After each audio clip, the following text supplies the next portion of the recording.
Hello, I'm Mike Trong, and I'm the Executive Director of the Office of Innovative Teaching and Technology at Azusa Pacific University. In Unit 3, we talked about the syllabus and also began to show you what the LMS looks like. In this unit, we will be talking about how to build your first unit for your course. We will talk about the basic building blocks of a unit. In particular, we'll be looking at the course blueprint template that we'll be using in this course.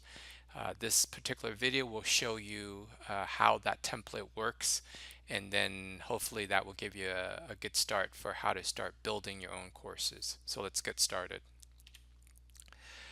In the online course blueprint template, we have here all the different components. So you will see here the first part is the learning outcomes, and this is taken directly from the syllabus, and it's specifically focused on this unit that you're building. If you need to review what learning outcomes are, you can go back to Unit 2 and you can review those videos and resources. In the overview section, this is where you put introductory text for your students. It's providing them an overview of what will be covered in this unit. There are also sections for reading that you can include, whether it's required or optional. There's also watch and listen. So if you have any kind of media that you want to include, you can also add that here.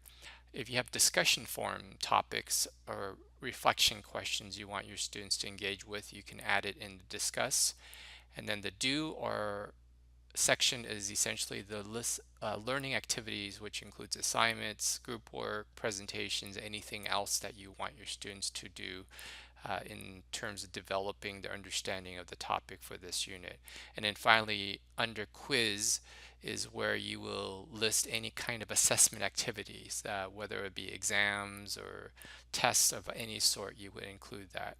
A practical purpose, we are going to look at Unit 4, which is the unit that I am using to build this particular lesson.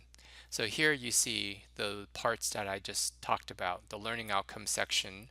This is taken directly from the syllabus. So we have in this particular unit 3 learning outcomes. The first is to explain the basic building blocks of a learning unit.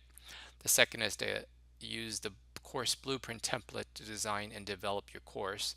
And finally, to use the learning outcomes to develop meaningful assignments, assessments, and discussion questions. We also provided some overview text that I used in my introductory comments and also introductory announcements in this unit. And then under the reading section, you see here there are the required readings, and then there's also additional resources that we've listed. This is in the required and the optional section of this Udemy course. In the watch and listen section, I essentially will have 2 videos. One will be focused on the blueprint template, which is the video I'm currently creating. And another video I'll be creating will be focusing on developing meaningful assignments, assessments, and discussion questions. I will also in this unit provide a discussion question.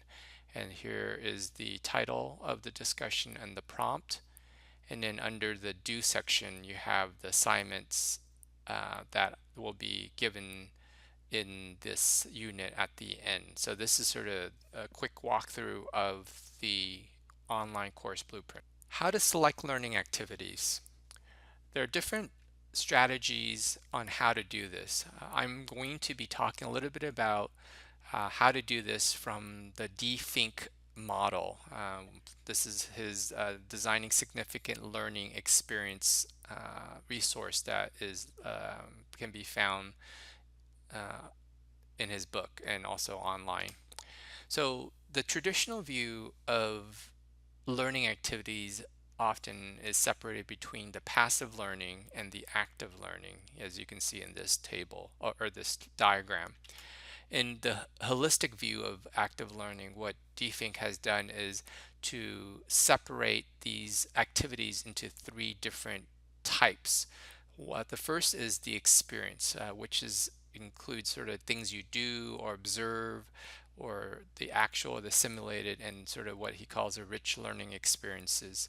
And then in the information and the idea um, part of active learning, he would include things like primary and secondary sources, allowing students to access them in class or out of class or online. And then the third component is the reflective dialogue.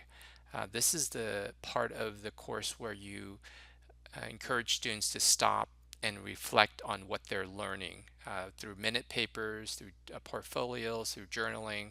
And the idea here is to give students the opportunity to reflect on the content and also on the learning process. Here's a closer look at the holistic active learning model. In this table, you see the three areas. So the information and ideas, the experience, and the reflective dialogue. And then for each of those, there's a direct way of learning, there's an indirect way, and then there's what he calls an online or sort of asynchronous access to these types of learning. Um, Effective learning incorporates activities from each of these three components of active learning. So it will include something in the information ideas column. It will include things from the experience column, and it also will include something on the reflective dialogue column. As much as possible, provide students with direct rather than indirect learning activities when possible, because this is where the real authentic learning happens, is in the direct. But there are some cases where you don't have either primary sources, and so you would have to kind of have an indirect way for students to access that. And so you see here examples under the experience would be case studies or gaming or role play, or when you're observing, it'd be stories or showing a film or something of that nature. So I hope this model gives you some ideas of how to build your learning activities in your course. There are some resources in this unit I want to highlight. The first is the Introduction to the Logic of Backward Design, which we've been using in this course. The idea of backwards design is essentially starting with your learning outcomes and then building your assessments and then your learning activities and so on and so forth. One of the assignments that we've been asking you to do essentially is asking you to apply this backwards design model in building your own course. We've also provided a copy of the online course blueprint for you to use. You can essentially make a copy of this and then use it for your course building.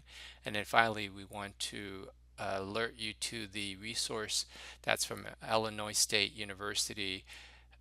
They have provided a very extensive series of training and with videos on how to build your course, and that is also in the resources section of this unit. So I hope these things are useful to you. Thank you.